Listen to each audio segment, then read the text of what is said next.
They have given their ruling. We have heard. But I believe that there's a reason why our standing orders say that Parliament is the master of his own affairs. And that the procedure in Parliament resides in the bosom of Mr. Speaker. For me, I cannot for the life of me be part of what I would deem an illegality, which would be that the person presiding in the House will take part in a vote he's pretending over.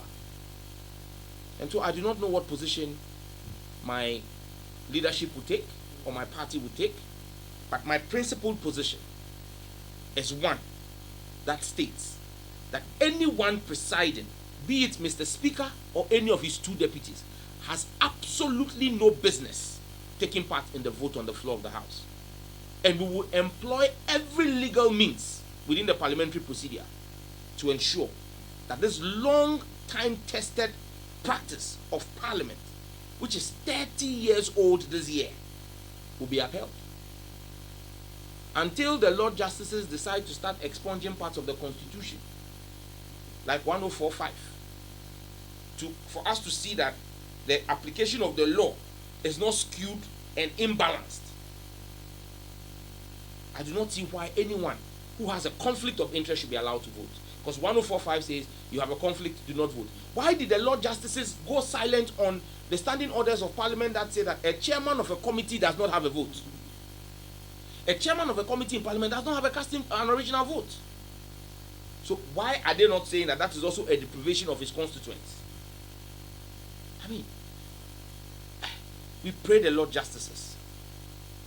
Their role is to bring clarity, and not rather lead us into confusion and obfuscate what the facts are. The law is clear. We have heard them. They've passed their ruling.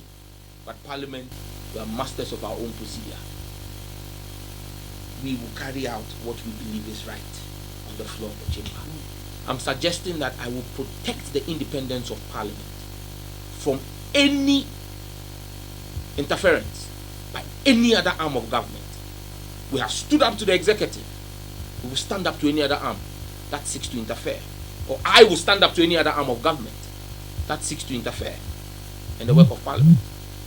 And I can tell you that I am sure most of my colleagues are of like mind, because this is a dangerous slope. Tomorrow, you would have someone go to court, and then the Supreme Court may also rule and say that they are holding someone criminally liable for comments he made on the floor of the House.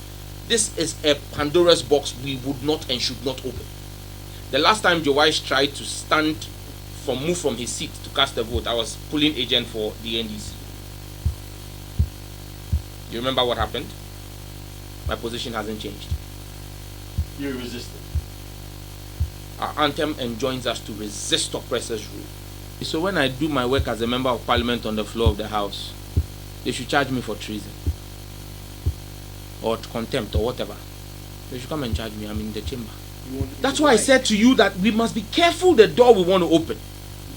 So right now, when I carry out my business on the floor, you want to subject me, acting in lawful capacity as a member of Parliament, not outside Parliament, on the floor of the House?